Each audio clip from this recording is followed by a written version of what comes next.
going to share my screen, and we're going to walk through quite a few documents once my screen pops up. Okay. First of all, I'm going to see your beautiful faces. There you go. Okay. First of all, let me explain what residency is. Most of you already know it's like the hands-on portion of Russell School of Ministry. It's where students get in there and they train in ministry. They get to be a part of the ministry while they're training in ministry. They get that much needed experience that's needed for them to do ministry in front of the curtain. So a lot of times people only see ministry from in front of the curtain. And what I mean is from the stage, and it looks great, it looks fun, but we know that there's a whole different beast behind the curtain, and there's a lot more to it. So by doing field residency, they get to train behind the curtain, and they learn from you all. And so I thank you all for your willingness to be a partner, because you are a huge part in developing them for what God wants them to become. And I won't go word for word on these docs, but I'm going to send them to you. I'm just going to give you a quick overview. What residency isn't. Residents aren't volunteers who do tasks. This is a very accelerated program. It's very aggressive. When I first came on board, I would get weekly evals, and we'll talk about those in a minute, where I saw students that were doing ministry tasks week after week after week. And I'm like, well, wait, that's not what we're hopeful for. So I wanted to make that clear. It's not that students are ever above task, but what we're trying to do is develop ministry leaders. And so they need to coordinate those tasks and those roles. So it is not it's not a volunteer position. Our goal is to give them the hands-on experience and a mental framework that will equip them to lead ministry one day. So our goal is that when they step through the door, they're probably pretty green. They may not know a lot. And then you begin to develop them kind of right away. But the goal is that at the end of 2 years, you would feel very confident at handing the keys to your ministry and say, okay, you run with it. All right, so that's why it's very accelerated and very aggressive. So let's go through what is just the overview snapshot of field residency and residency. And I'm going to go back and forth between traditional field, because that's one of the things that changed. We actually now have 2 different types of residency, but for the sake of this doc, we'll call it field residency snapshot. Our residency program is 2 years, okay, 2 years hands-on. It's equivalent to 18 credit hours, okay, of the 36 that students will earn through Russell School of Ministry in the 2 years that they're with us, all right? It is year-round. When I first came on, and actually before I came on, I was a mentor at Whitewater Crossing for a couple of the students from the Teaching Church program. When I got them, I'm like, wow, they were gone Easter, they were gone Christmas, they were gone in the summer, and I'm like, I can't train them up to be leaders. The most important times where they could carry things, they're piecing out. And then when they came back, it was kind of like I had to start that process over because they completely tapped out on me. And so I said, the first thing we have to do is we have to change this to year-round residency. All right. And what that looks like is that when they're on your team, they follow your policies for requesting time off. Okay. So it is year-round. The Russell School of Ministry provides a certificate of completion once they complete the program, and it consists of 3 parts: courses, college courses, residency, what we're talking about, and a discipleship training. We feel like we call those 3 chords, and together they'll make a student strong. So the courses, college courses, that's understandable. Residency, that experience, is understandable how that will make them strong. But the discipleship, and the one thing we hear coming from churches is that we were really good at throwing out a great wide net, but we really need to disciple. We need to disciple better. We were really great at getting conversions, but we weren't always strong at discipling. So the one thing that we want to do with our students is the first year, they're going to be discipled. They're going to be in discipleship groups. And then their second year, there's an expectation that they are going to discipleship someone else, or maybe even a small group. So it's courses, residency, and discipleship training. You're going to hear there's some phases to residency. The first one is pre-residency, and this is the time spent preparing a student for residency. It's typically the first 4 months. So if we're looking at this fall, it's typically September through December, the first 4 months. And I say typically because some things have changed, and I'll talk about that in a minute. For some of you already have your residents, you know they're coming to you. And this is where the change is for pre-residency. Pre-residency would have been the time that we were assessing them even further, because we wanted to make sure that those students we sent to a site were really ready for residency. We didn't want to send someone that wasn't ready for the aggressiveness of this program. But it changed for those who already have their people. But pre-residency is kind of like the training part of getting students ready for residency. During pre-residency, there's some things that are happening, and one of those would be called First Connect visits. And what First Connect visits are is when students who don't have a residency site, and we will do those, so we still have students who don't have a residency site. Those students who don't have a residency site, as soon as pre-residency starts, they'll start visiting ministries in operation. So they might show up at a church on Sunday. That's one of our partner churches. They would observe that worship service. They would meet with the liaisons and mentors of that church, get a tour, get an idea of what their ministry is about. And then they have a luncheon afterwards where they get to ask the leaders questions, and the leaders get to ask them questions. So that's First Connect visits. And those are just for the students that do not have a residency site. There's something that I thought quickly we needed to develop to ensure that we were sending students who were ready. And so I developed something called pre-residency extension. I did not want to send a student into residency that wasn't ready, and they would either drown underneath the work, or worse yet, frustrate the liaison and the mentors of that site. We've had that in the past. We needed to learn from that. And so I created pre-residency for those students who maybe needed a slower pace, they weren't quite ready, or they just were not ready to apply for residency. And there is an application process for students who don't already have a residency site. And we'll talk about that in a minute. So pre-residency, the extension would keep them with us longer. And what that might look like is we'd still want them to get trained and want them to be learning. But what that might look like in the extension part is that I might call you and I'd say, hey, I got this student and they're not quite ready for residency, full-blown residency. Would you be willing that they serve on your team for 10 hours a week? That they come and kind of be a high cap volunteer, treat them like you would a high cap volunteer. And then when both of us think they're ready to apply for residency, when they've reached that plateau where they're ready, then they could apply for their residency.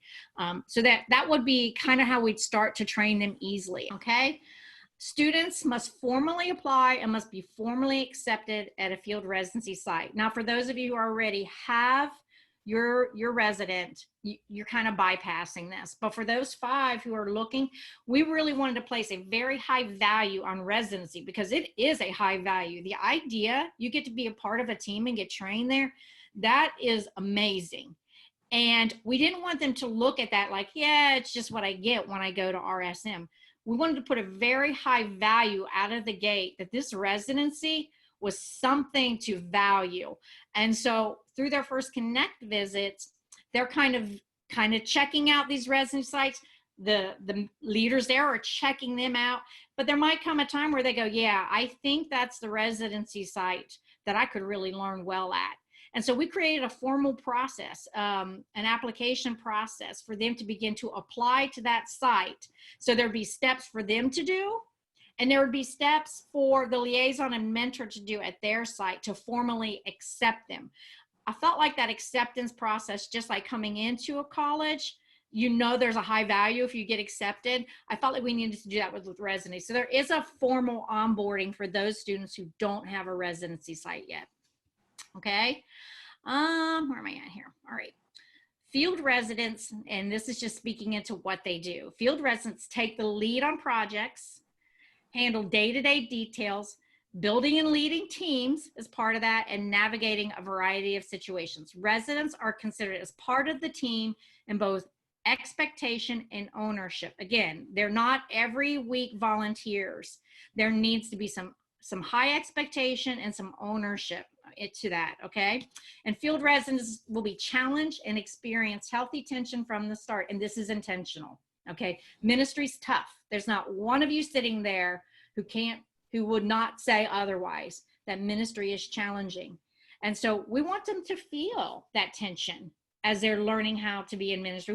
We want them to see tension and learn how to work through it. So that's intentionally there. So what we don't want to happen is for them to feel warm and safe and fuzzy for the first year of their residency. There's a time for them to come on and learn your culture, to learn where resources are and how to get to what they need to get the job done. But then there's a time to get them moving, all right, to get them in a role. And in that first year, it's kind of the fail forward year of you're there with them, you're helping them, okay? And so the first year of residency, the resident is committing to 15 hours per week. Now, what that doesn't mean is 15 hours on site. That's 15 hours per week. And so that means when they're home working, when they're making phone calls, depending on what their role is, if they're meeting somebody, that all counts. So it's 15 hours per week, not necessarily 15 hours walking on site where you are located. Okay. The second year of residency, they're committed to 20 hours per week. And the second year residents are eligible to be compensated at $10 an hour, 20 hours a week at 52 weeks. I say eligible because if they are on your staff, because we had a lot of ministry leaders come in that are already on staff. If they're already on your staff and getting a salary, we're not going to let them double dip from you. Who wouldn't love that, right? Yeah, get my salary and you give me my residency money.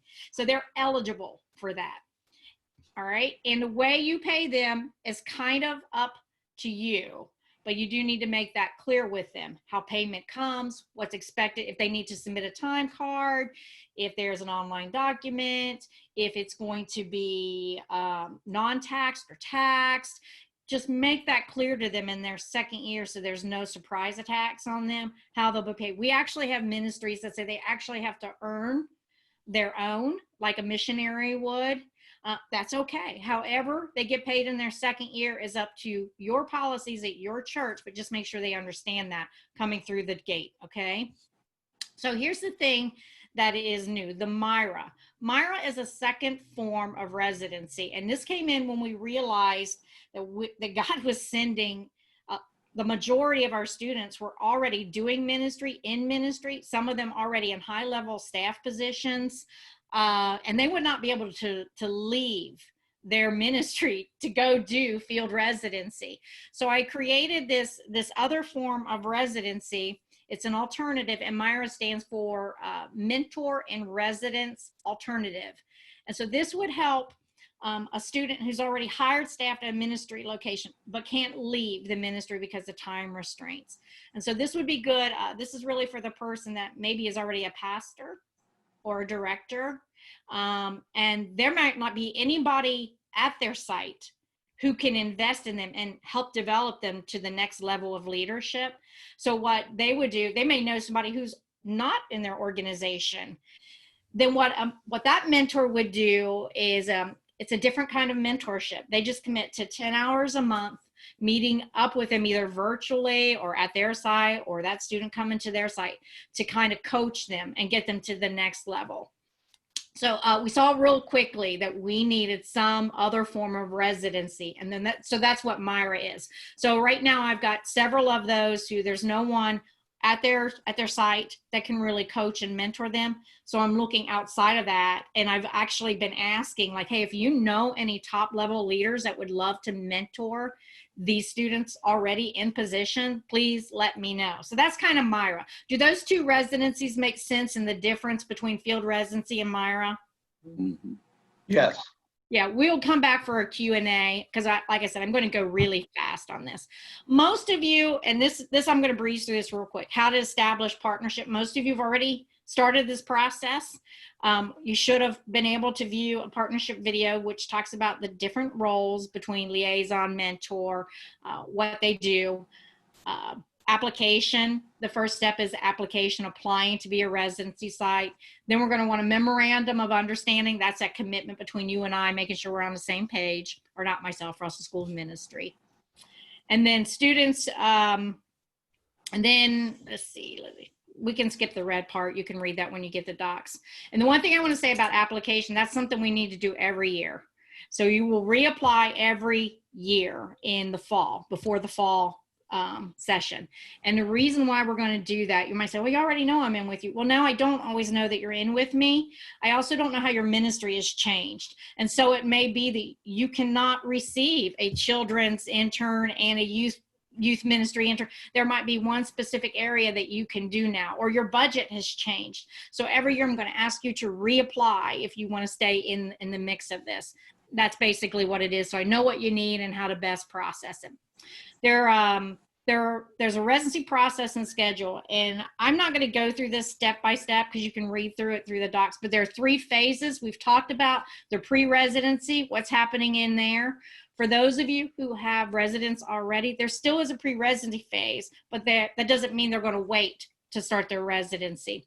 In the pre-residency phase, we'll be doing some things at RSM of building relationships, community amongst us. So there still is that piece, but it's not going to affect those of you who already have your resident that are going to start sooner than later, okay? We've talked about the pre-residency extension. I'm pointing like you can see me. We've talked about First Connect visits, what they are. This preparation here is what, if you say, well, how do I become a First Connect site? Well, once you are a partner with us, I'll be doing this again at the end of this year. We have students coming on in January that there's a good chance they're going to need to do First Connect visits. So I will be sending out an email that says, hey, if you'd like to be a First Connect visit, if you'd like to supply these or be the place where you show off your ministry, let me know. The commitment in that is exactly what I said. They come and they worship there. Provide lunch, meet up with them. But you'll get more details about that because I'll be actually sending that out at the end of this year. So you already kind of know what First Connect visit is. This just kind of talks about what the commitments are and what the schedule would look like. This is the First Connect schedule right now that these students coming in will go through. Residency application process. This is a detailed step-by-step for those students who do not have a residency site. I mentioned to you that we wanted to place a high value on being accepted into a residency. These are the steps here that students will take. So the first connect is what we do when we visit. But the second connect needs to be initiated by the student. And interesting enough, our first core competency that we'll teach in our pre-residency is initiation. That's on purpose. So we're going to want them to initiate some things. So they'll make the second contact, like say if you were a First Connect visit and they really liked you, you should possibly expect that a student's going to reach out to you and just start the conversation with you and what it might look like to come and be a resident at your site. They'll apply for residency through a request for residency letter. We wanted them to have some skin in the game. So, but this is stuff you can read through. And then this is the step for partners.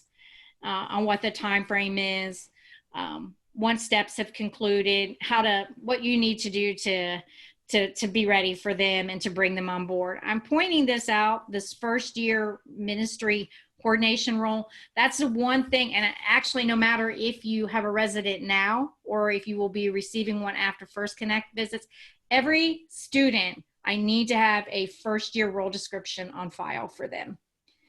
Okay, and we'll talk about that in a minute as well. So this is just a quick overview of what the acceptance process would look like. And I'm going to scan through that. Here's an example. Some of you have already seen this. Here's an example of what a first year role description would look like. Remember, we don't want them coming in a volunteer. Like we don't want this role to say, we'll do check-in every week or is an assistant small group leader. We want them to coordinate the small groups. We want them to coordinate your check-in system. We want them to coordinate your visits, all right? So we want this first year to have a real coordinator expectation. And you might call that something different in your church. Everybody has their different levels of leadership. But this is just an example of what that might look like when they actually start residency with you. Some objectives. What are their essential roles? Again, this is just an example. I put things in here that they'll need to do for their residency. Like, obviously, they're going to work with their mentors. And then I gave some meetings. You want them involved in meetings. These are just meeting names that I would have been familiar with when I was in student ministry, when I was the director. But what kind of meetings are they going to be expected to be involved with, and their core responsibilities? So I just put some examples. It's just a hodgepodge of what some possible coordinating roles might be. You'll come up with your own. All right, just an example. And then here are the other, you might have seen these as well already. What is a role description for a liaison? What are their expectations? That's a role description for them. Inside this packet is also role description for field mentors. All right, you can look in this and see greater, like what's expected of you. You probably got a good idea of this already. And then here is the a Myra mentor. What is the expectation for a Myra mentor? We've said that, with field residency, it is like foster care. You do all the work ahead of time and wait to see who God sends you. Residency is like that too. So you do the front end work and wait, like, who's God going to send you? But maybe you're just really hungry to invest, and you have the leadership ability to be a Myra mentor. Well, why wait? Maybe you're like, hey, let me come over here and let me just be a Myra mentor. So it's still a 2-year commitment, like a field residency, but that's the Myra mentor role. Here are the phases. If you're someone that likes to see it in some kind of graph or pretty colors, here it is. Pre-residency, the first 4 months. All right, we start to go through core competencies in those first 4 months at RSM. So the second phase is the next 8 months of that first year. That's where you all begin to teach the core competencies to them. And we'll talk about that in a minute. And then that second year is just, they're full on doing core competency training with you, full on doing one-on-ones with you and taking their courses. So that just kind of breaks it down a little bit more for you. Again, I want to talk about this pre-residency. All students will develop community with RSM staff and other students during their first 4 months of pre-residency. That's intentional. And this community building is critical. So they're actually going to learn from each other. So as they go out to you and they have their ministry experience or residency experience, they'll have plenty of time when they're like, well, this is what happened to me, or here's how I would have done that. Here's how I was taught. That's going to be golden time. And what a great networking possibility too, because already they're going to learn about networking, but now they're building kind of a contact list to maybe network in the future. So this pre-residency and this coming together to build community is intentional for that kind of reason. And then they're going to also start learning core competencies. And core competencies are those soft skills. I'll tell you what I found when I was in ministry, and I would actually get a chance to hire somebody when the budget said yes. By the time the budget said yes, I was exhausted, and I was kind of like holding this thing up, and I need someone to come, hey, I got it, I'll run now. Well, what happened with me is that I saw that I was interviewing, getting resumes of a lot of students who loved Jesus and had a lot of biblical understanding, but they had zero experience, therefore they weren't ready to run. Okay. And that was exhausting to them because they thought they were ready. It was exhausting to me because I spent 2 years trying to retrain them for the real world of ministry. But the other thing that was also lacking were just soft skills. I remember having a meeting with a few of them, young, just coming out of Bible college, trying to have a meeting with them. They were not very coachable or teachable. They were talking over each other. Someone had an idea, they would shoot it down. I say I really wanted to throat punch myself after every one of those meetings. It was like, I can't do this anymore. And that was a lack of soft skills. They didn't have listening. They didn't have teachability. And so, and then there's a whole list of soft skills, right? So I had to redevelop the way we did meetings to better help them learn those soft skills in a meeting. And it got better. I had, I'm not dead. I didn't throat punch myself a whole lot of times after I developed that. And so, but soft skills are, they're the thing that people are saying that people are lacking coming into leadership. Time management, conflict resolution, details, initiation, all these. Networking is one of those soft skills. So when I say core competency, I'm talking about soft skills. And then this again is things that you can learn from. Students without a residency site, for those students who don't have a residency site, again, we'll start teaching the soft skills. All students are going to learn soft skills, core competencies the first 4 months with us. For those of you who already have a student, in January, you will start teaching core competency. Actually, everybody will start teaching their core competencies in January. But for the first 4 months, we'll teach them. Okay? And here, oh, I must have put that in there. What in the world? I copied and pasted a bunch of times. Let's talk about these core competencies, just give you a quick overview. Here are the 4 right now that we plan on teaching when they're with us during pre-residency: initiative, time management, managing details, teachability. Okay, those are the first 4. Probably going to drop listening in there as well. Squeeze that in somewhere. When they come to you, and when they're residents, when you're actually teaching the core competencies, this is kind of what they're going to be learning from you. In January, self-care. February, teachability. And here's the thing I want to say about these. It doesn't mean you stay so rigid that you never stray from this list. If you see like, wow, they really need some soft skill training on conflict management because they're getting pounded, then by all means, it's your role to teach them, help them work through that. These are just tools that we are going to be intentional to make sure we've gone over these months. Make sense about those? And guess what? You might have to pull these back down here and revisit them again. That's okay. They're just something to work from. And this is a memorandum, a MOU, Memorandum of Understanding. This will be in your packet, but you should have received this electronically as well. I talked about that. Establishing partnership, there's the application, Memorandum of Understanding, okay? And this is long, so let me zip through here. And, okay, now I'm gonna switch to some important dates that will, some of you want to know about who already have residents, okay? And actually all of you. So Monday, September 8th, let me talk about something. I did not hit on weekly evals. Weekly evals are critical to keeping residency and us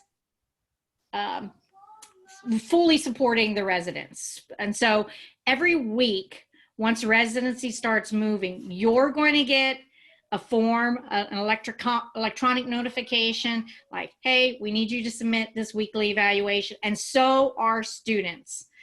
The questions are going to be similar on these evals that they get and what you get. Well, these are really critical that we get these because this validates that they're growing. This validates that they're actively involved. This helps secure their credit hours. So if we ever have to roll out like, hey, prove to us that they're really involved in this, this is the history of their residency. This also helps us to, you and I together, to go, oh, we got some red flags. So I see that in these evals, or here's how I learned in the past that somebody was constantly doing check-in, and maybe I needed to talk to that mentor, is that they were always doing check-in. They weren't being developed as a leader. So these evals help me to see that. So the questions are going to be similar on the mentor one and the student one because it gives me a clear view through the window. So what was happening in the past is I might get one from students and not get one for the mentor. So all I had to go on was what the student said. I didn't have any insight from the mentor. By getting them from the mentor and the student every week, it's a clear view through the window. It's not a one-way view. So it's really helpful that we just develop healthy habits of sending these evals. They don't take long. They're easy, they're really quick. And so you'll get those on Mondays, and those are going to start Monday, September 8th. That's going to happen for students who are also, who don't have a residency site. Mentors won't get those, but what they're going to be doing is evaluating their first Connect visit. Here's what I learned. Here's what I could have done different. Here's what I wish I would have done. So all evals will start September 8th. September 8th is a Tuesday. Oh, I'm sorry. My eyes jumped. It's going to be Monday. It's always going to be Monday. Well, Monday's Labor Day. That's probably why you got confused. Oh, wait, I'm reading it wrong. Evals are going to start September 14th. Officially, residency for those who have, thank you, Roseanne. For those of you who already have residents, residency for you is going to officially start September 8th. Thank you. Thank you for jumping on me on that one. No problem. September 14th is when you can expect your first eval. For those of you who have residents, okay? So Roseanne, that would be Josh. And for those of you that already have your residents, September 14th, that will be in your email. And every Monday after that. Okay, and I do ask that those be turned in by Wednesday noon. Couple of things, those springboard, I have to create the next eval within the system, and the information I get from those helps me to develop the next eval. All right, so thank you for that. Also back when residency officially starts, so do the one-on-ones. So for those of you who have residents, one-on-ones will start during that week as well. Some of the questions in that eval are going to ask you about your one-on-one. What did you go over? How did it go? What did you learn? It's not going to be that long, but it will be on the evals. And then Monday, December 28th at 2 p.m.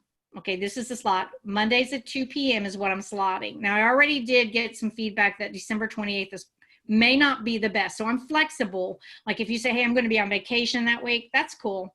Just let me know. I'll record this and get it to you. It's all good.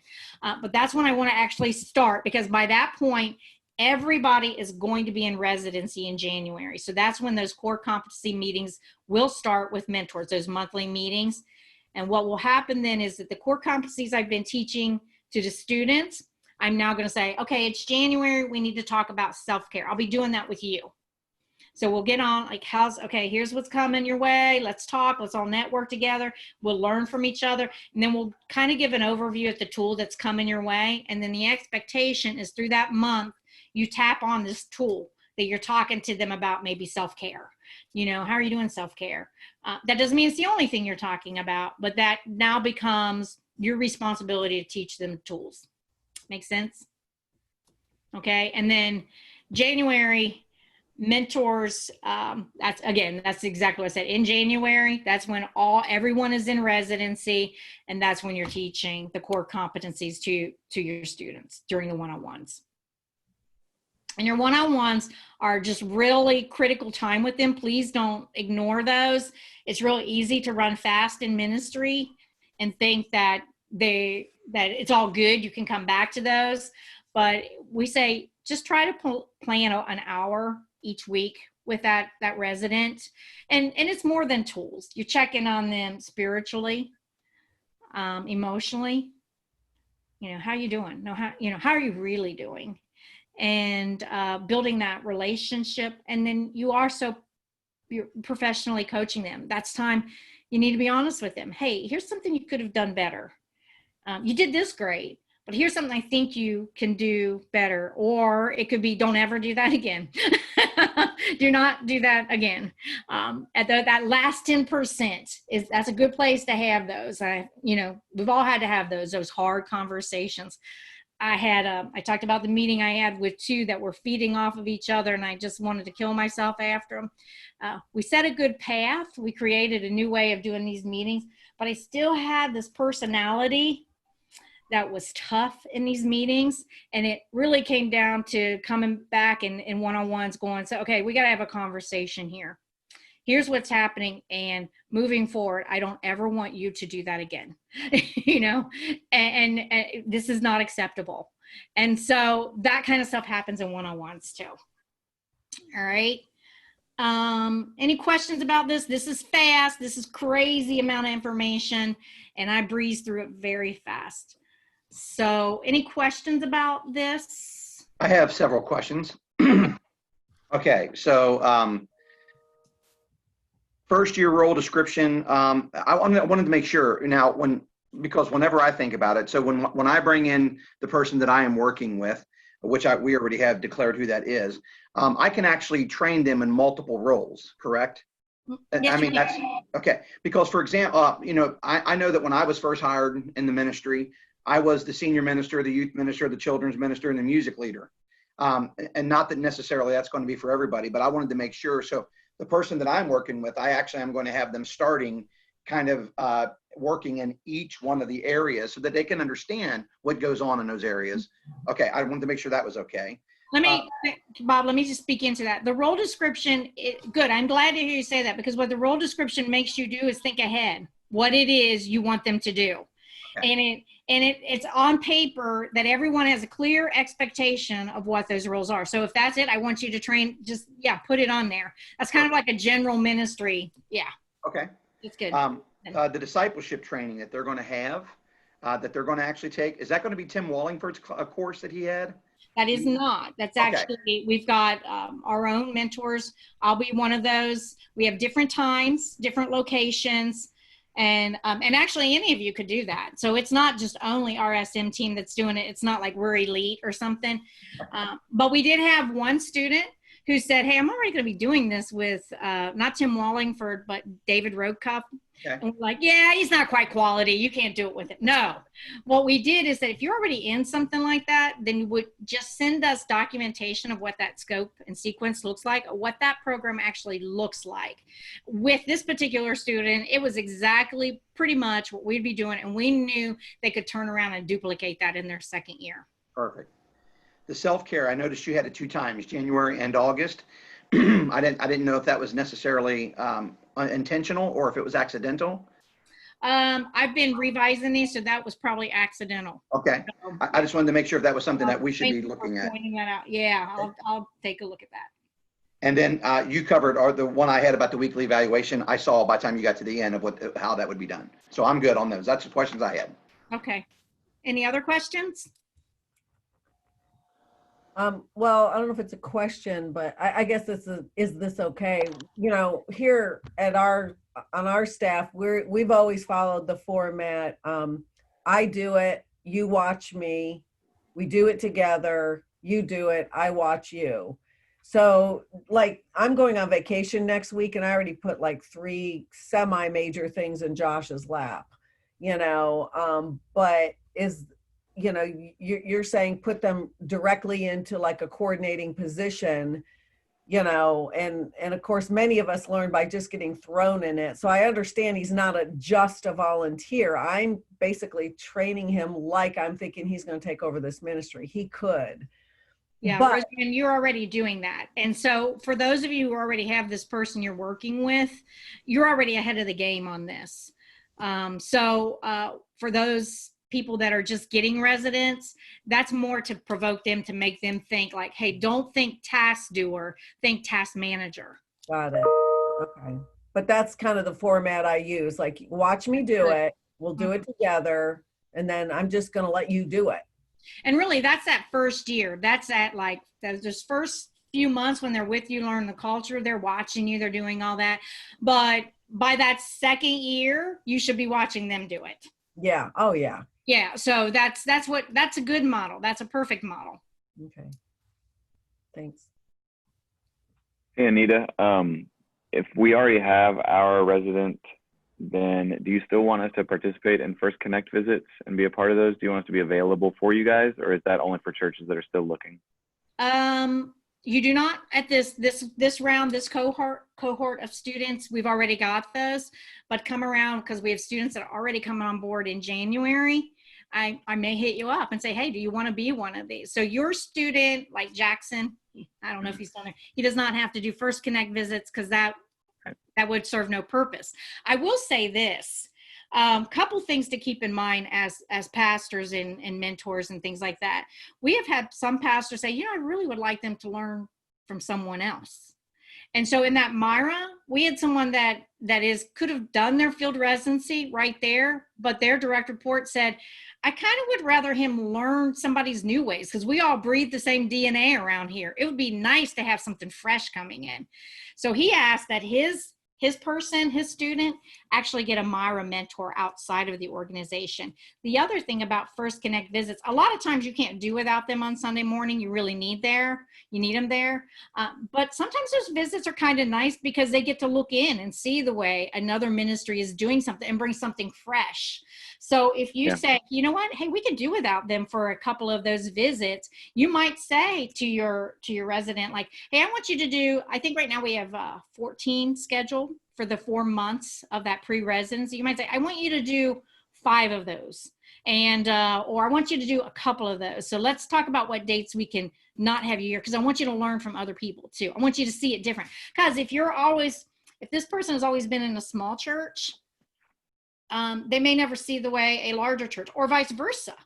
They've only got a large church production mentality for the way ministry is done, but they could really see a sweet rhythm in a small church and the way that you do things. It might speak to their DNA a little bit better. Maybe they didn't even entertain the idea that they could fit anywhere else. So think about that, because this really is about developing that student and exposing them to all things. And also it's networking.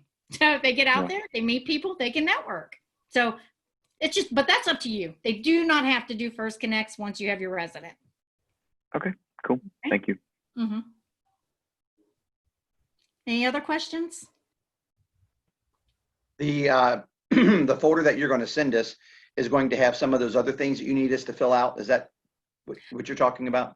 What I will do to expedite it is that, well, most of you should already have either filled out the application. Oh, that's the one I did online. Is that what Yeah. Okay. All right. When it's online, that quick form. So you already have that one. Okay. The MOU, I will go ahead and send that to you electronically. Some of you already have that. It was sent. You'll have to print that off, sign it, and then scan it and send it back. We're trying to get our system set up to where we can do that electronically, but we're not there yet. Okay. So you should have that. But I'll make sure you all have the MOU. Really, and after that, then for most of you, just working on that role description to get. And then what I'd like for you to do with your role descriptions is to set up a time. If you already have your resident in mind, set up a time. Once you have that role description, set up a time to have them come in and go through that with them. They need to sign that. That suggests that they're full understanding that this is what they're agreeing to. So have all the signatures on it before you send me a copy for their file. Okay. And then for those of you who don't, and you'll be waiting for January, just go ahead and draft that role description now, and you can send it to me. If I have any questions about it, then great, but probably everyone's somewhat familiar with role descriptions. But some aren't, right? So that's okay. That's why I'm giving you examples of them. Anything else?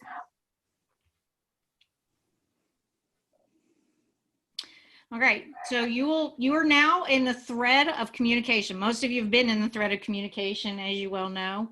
And so you will get, and Bob, we're going to figure out why you can't open those MailChimps, because I think it's on your side for some reason, because they don't open up in MailChimp. But you will start to get those.